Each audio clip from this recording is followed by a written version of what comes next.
Season 2, Episode 9 of Surreal Estate, titled Dearly Departed, is about 55 to 1 hour long, and this is a really, really good episode. It's an episode prior to the Season 2 finale, which is Episode 10. Now, we all know what's going on. Now, the episode starts off with Luke having gained his powers back.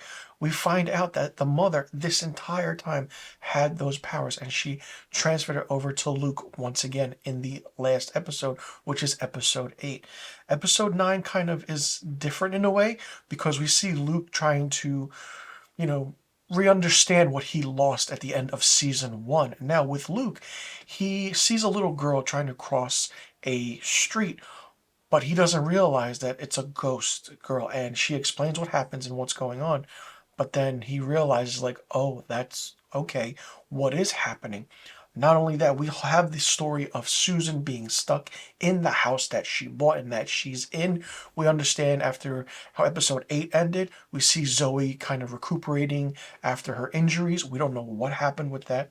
And kind of Luke asks Phil and Augie to look into some things of how and what the history of this house is. Well, we also have a subplot as well, where we see Lomax trying to sell a home from Jyoti, who is a newly married woman to a new husband, and like this other ghost that's there is her former husband, but he doesn't know that he died. He finds this out, but he loves her so much that he causes havoc in the house.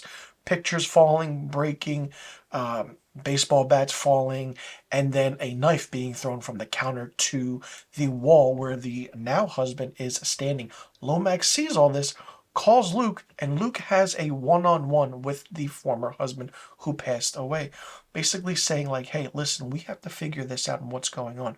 So in a way, Luke kind of puts everything together and kind of has a couples counseling with the ghost of the deceased husband, the former husband, the new husband, and Jyoti.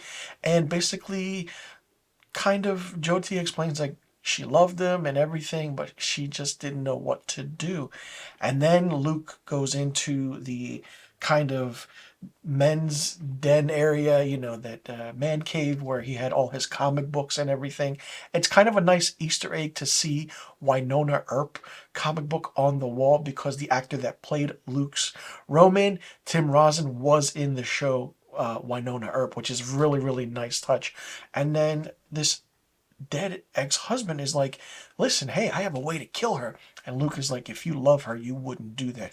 You can see the venacity in Luke's face, like he's like, what is happening, what is going on? So he helps the now husband take out the recliner that the ex-husband used to sit on, and as he's not paying attention, kind of the dead deceased husband kind of pushes the new husband out of the way of a car that's going on the road, and that closes out that story. That's kind of an interesting subplot to this whole episode. Not only that, we see Lomax on the phone with one of her former clients, that older woman that's lived for hundreds of years. That story's still going on. But then we want to focus on what's really happening. What is this house? What is going on with Susan? They go to the house. It's Zoe, it's Phil, it's Augie, and it's Rochelle, the previous worker that Augie worked with. And we were introduced to her in one of the previous episodes of this season where it was focused on Augie. And they go there, and Zoe's knocking on the window, but you can't see anything. So then the camera pans back. We see kind of Susan stuck in this mirror realm of what's going on, and kind of the house is like, oh, I'll make a bargain with you, and Susan's is like, no, F you, I don't want anything to do with it. So they kind of get the backstory of what the house is, and feels like it's, it belongs to this guy named Rabbitfoot. We don't know what that is, what's going on, what's happening. So as they're leaving to go to the house, the whole epic, get the group together, walking away, one shot, and something happens in the end of this episode that is really, really surprising and very, very unexpected, and I will just leave it at that. This is a very interesting episode, a very well done episode. This is probably the craziest I've ever seen this show be, because it just focuses on the aspect of what's happening. Now that Luke got his powers back late in this second season after losing it in the first season, it's like, wow, we know the context of the mother had the powers. Okay, how long did she have the powers? Who was it passed down to and from, and how did he get it? And and is he able to pass it down? Zoe, we find out that she knows what her career path is, and that's becoming a lawyer. We see Augie and Rochelle kind of coming close together, and we see Phil doing his thing as a new dad, as he adopted a daughter now. So everything's lining up, but then with this ending, it's like, wait, is it what we actually think it is? It's really, really hard when a show like this doesn't get that much word of mouth praise for it. But I'm telling you, this is a show that is must see TV. The aspect of a real estate agency dealing with the paranormal, very original, very rare, something that you wouldn't have seen in any other type of television aspect that is on TV right now, even with live TV episodes or even streaming. Like, this is good word of mouth. Like, if you know who these people are from Winona Earp, from Schitt's Creek, and other aspects of film and television that they have done, this is a good show. If you love horror, if you love real estate, if you love the aspect of selling homes, but then knowing that if you know what happens if a house is haunted, then you know that hey, there could be a Luke Roman out there somewhere that could help you. It really opens your eyes about TV shows that are very under the radar, and this is one of them. And I am a true fan of this show. I love the writing, love the acting, love the aspect, and love the feel and the ambiance to it. And even with the CGI aspect, yes, it's here nor there. It's good, it's bad. But what really works is the practical effects of seeing some of these ghosts, some of these monsters with just makeup on and with camera trickery. It's done so well. And then the actors acting along with it, certain devices. It's like it's a Ghostbusters TV show, but upped one more notch. Phenomenal show. This episode 9 of season 2 was really good.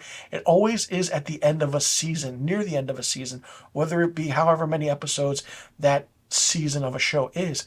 Nearly close to, maybe I want to say, 4 episodes until the show ends for the season or forever for the series.